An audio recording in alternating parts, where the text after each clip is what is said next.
Hello and great welcome. आज की जो वीडियो है वो बहुत बहुत इम्पोर्टेंट वीडियो है, क्योंकि अब जितने भी हमारे चाहे बोर्ड एग्जाम्स हैं चाहे ग्रेजुएशन के एग्जाम्स हैं वो आ गए हैं। और आज मैं आपको बताऊंगी कि कम से कम कंटेंट के साथ आप मैक्सिमम मार्क्स कैसे स्कोर कर सकते हैं। जी हाँ, बिल्कुल सही सुना है आपने।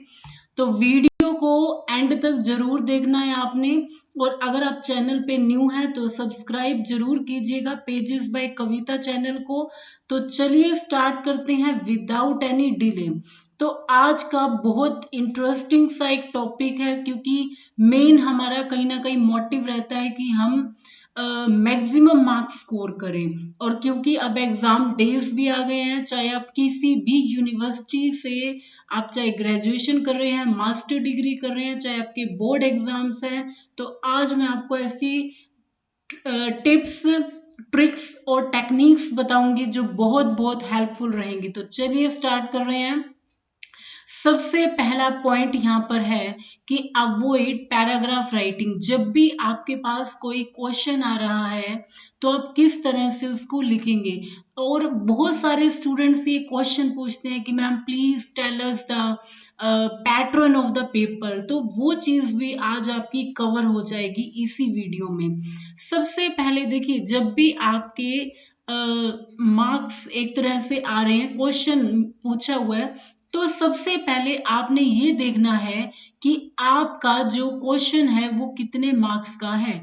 जस्ट इमेजिन, अगर आपका क्वेश्चन 1 मार्क्स का है तो आप उसको 1 वर्ड या 1 लाइन में उसको ब्रीफ कर सकते हैं। 2 मार्क्स का है तो थोड़ा और एक्सटेंड कर सकते हैं, 2 लाइन्स में इस तरह से डिस्क्राइब कर सकते हैं। और अगर 5 मार्क्स का आ जाता है, 10 मार्क्स का आ जाता है, या जो मास्टर्स कर रहे हैं उनके 16 मार्क्स के भी क्वेश्चन आ जाते हैं, तो उन क्वेश्चंस को अटेम्प्ट कैसे करना है।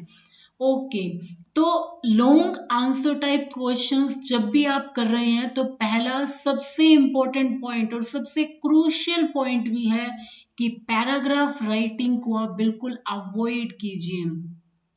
तो आप, ये नहीं है कि आप लिखते जा रहे हैं लिखते जा रहे हैं इस तरह से। तो थोड़ा सा आप अट्रैक्टिव बना के लिखिए चीजों को, यानी उसमें हेडिंग्स लिखिए। अगर आप जस्ट सपोज कीजिए कि हमारे पास ये पेज है और यहाँ पर हम क्या कर रहे हैं कि लिखते जा रहे हैं, तो इस तरह से नहीं होना चाहिए। पैराग्राफ बना रहे हैं तो छोटे छोटे पैराग्राफ्स होने चाहिए हेडिंग के साथ। ये सबसे इम्पोर्टेंट पॉइंट है। और कई बार स्टूडेंट्स को बहुत ज्यादा कंफ्यूजन हो जाती है कि वर्ड लिमिट्स की, कि किस तरह से हम वर्ड लिमिट्स लिखेंगे। तो आपको मैं ये चीज बताना चाहती हूँ कि कभी भी एग्जामिनर वर्ड्स को काउंट नहीं करते हैं, लेकिन वर्ड लिमिट बहुत ज्यादा इंपॉर्टेंट होती है।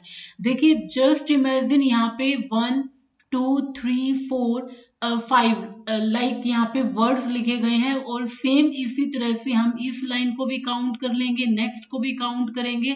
तो थोड़ा सा हमें आइडिया हो गया। देखिए 1 2 3 4 5, यानी पहली लाइन में जो वर्ड्स हैं वो 5 हैं और हमारी लाइंस कितनी है, 3 हैं। तो इट मीन्स ये हो गया अप्रोक्सीमेटली 15 वर्ड्स हो गई है। आपने काउंट नहीं करना है जब भी आप पेपर देंगे। आप जस्ट एक वर्ड्स लिमिट की थोड़ा सा एक आइडिया लगा सकते हैं कि आप कितना उन शब्दों में व्यक्त कर रहे हैं, कितना एक्सप्रेस कर रहे हैं अपने आंसर्स को। तो होप सो आपको ये जो मेन पॉइंट है ये क्लियर हो गया होगा। उसके बाद सबसे इंपॉर्टेंट चीज आती है कि draw flow charts. Flow charts को आपने ड्रॉ करना है, जो आपके आंसर्स हैं वो बहुत ज्यादा अट्रैक्टिव बन जाएंगे। और इसके लिए भी फ्लो चार्ट जो है, देखिए आप पिरामिड टाइप के होते हैं, कुछ इस तरह के ड्रॉ कर सकते हैं। और इसके अलावा आप यूज कर सकते हैं कुछ सर्कल टाइप में, अगर आपको कुछ कोर वैल्यूज बतानी है। और इसके अलावा आप जैसे जस्ट हमारे पास क्वेश्चन आता है फंडामेंटल राइट्स का, तो फंडामेंटल राइट्स को यहाँ पे लिखा। एंड देन हमारे जो 6 फंडामेंटल राइट्स हैं आप उनको ऐसे क्लाउडी टाइप का स्ट्रक्चर बना के भी लिख सकते हैं। तो इसके अलावा भी आप एक और जो इसमें पॉइंट है वो ऐड कर सकते हैं। लाइक यहाँ पर ऐसे लिखा, फंडामेंटल राइट से कोई भी क्वेश्चन आए तो उसको किस तरह से अलग अलग बॉक्सेस बना के आप कवर कर सकते हैं। ये भी बहुत एक तरह से आपके पेपर को बहुत अट्रैक्टिव और बहुत ज्यादा एल्यूरिंग एक लुक देगा, बड़ा आई कैचिंग सा लगेगा। तो इसके लिए आप कर सकते हैं, पेंसिल का यूज कीजिए। पेंसिल के यूज करने से क्या होगा, क्योंकि देखिए हमारा जो माइंड होता है वो डायग्राम्स को जल्दी कैच करता है, और जब यही इम्पैक्ट आपके पेपर के ऊपर भी पड़ेगा कि आपने सुंदर सुंदर डायग्राम्स बनाए हुए हैं, उनको एक तरह से फ्लो चार्ट में यूज किया हुआ है, आप एक ही तरह के पैटर्न को यूज मत कीजिए। कहीं पे आप सर्कल को यूज कीजिए, कहीं पे आप पिरामिड को, हियरार्की को बनाने के लिए यूज कर सकते हैं, कहीं पे आप क्लाउडी स्ट्रक्चर बनाने में यूज कर सकते हैं, कई जगह आप इस तरह से अलग अलग जो पार्ट होते हैं उनको दिखाने के लिए यूज कर सकते हैं, इस तरह से रेक्टेंगुलर शेप में। तो एक ही तरह की रंगोली को मत बनाइए, अलग अलग तरह का यहाँ पे पैटर्न आप यूज कर सकते हैं, जो कि बहुत बहुत एक तरह से अहम रोल अदा करेगा आपके मार्क्स को स्कोर करने में। और इसके अलावा एक पॉइंट और ऐड करना चाहूंगी, कंटेंट कम होता है। जो भी आपने कंटेंट लिखा, अगर आपके पास नहीं है इतना ज्यादा कुछ एक्सप्रेस करने के लिए, आप उसको फ्लो चार्ट के थ्रू भी वही चीज बता सकते हैं, तो ये भी थोड़ा सा पेपर कवर हो जाएगा। अगर आप ये ऐड करना चाहें पॉइंट तो कर सकते हैं। ओके, नेक्स्ट है कि वर्ड लिमिट्स जो होती हैं उनको जरूर फॉलो करना है। अभी मैंने आपको फर्स्ट पॉइंट में ही बताया था कि अगर 1 मार्क की क्वेश्चन है, 5 मार्क्स की है, और जितने भी मीन्स, कहने का मतलब है कि according to the marks of the question you have to follow the word limit. ये नहीं है कि 1 मार्क का अगर आपके पास आ गया है क्वेश्चन और आप उसमें बहुत ज्यादा ही लंबा उसको पूरा का पूरा पेज आपने लिख दिया है, तो ये भी वर्ड लिमिट्स जो होती है ये एक्सीड कर जाएंगी, तो इससे आपके भी मार्क्स जो हैं कटने के चांसेस 100% है। तो इसीलिए वर्ड लिमिट्स को बहुत ज्यादा आपने रखना है ध्यान। और इसके अलावा देखिए ये दी क्यों जाती है वर्ड लिमिट। देखिए अगर मान लीजिए कोई टेलर है, अगर उसको ये कह देते हैं कि आप कुर्ता पजामा बनाइए या कोई भी सूट बनाइए, तो डेफिनेटली वो आपसे एक सिंपल क्वेश्चन अराइज करेंगे कि किसका कुर्ता पजामा बनाना है, क्या साइज है। बच्चे का बनाना है तो बच्चा भी क्या उसकी लेंथ है, किस टाइप से है, क्या उसका साइज है। तो सेम चीजें यहाँ पर भी मैटर करती हैं। तो ये आपके जो आइडियाज हैं वो आपने एक्सप्रेस करने हैं। अगर 1 मार्क्स का है तो बड़ा ब्रीफली आप उसको लिखिए, 5 मार्क्स का है तो थोड़ा सा आप उसको 1 पेज में, 2 पेजेस में आप उसको लिख सकते हैं। तो जो बहुत अहम यहाँ पे हमने पॉइंट ऐड किया है, वर्ड लिमिट्स को, शब्दों की सीमा को बहुत ज्यादा ध्यान रखना है।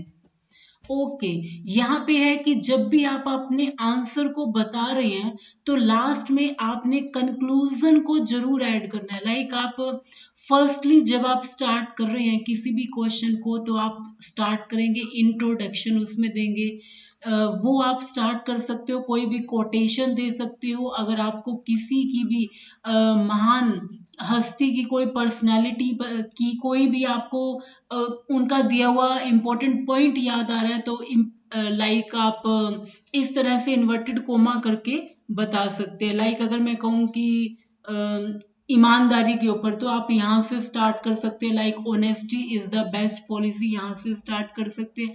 या कोई भी किसी की दी हुई कोई भी इम्पोर्टेंट पॉइंट है।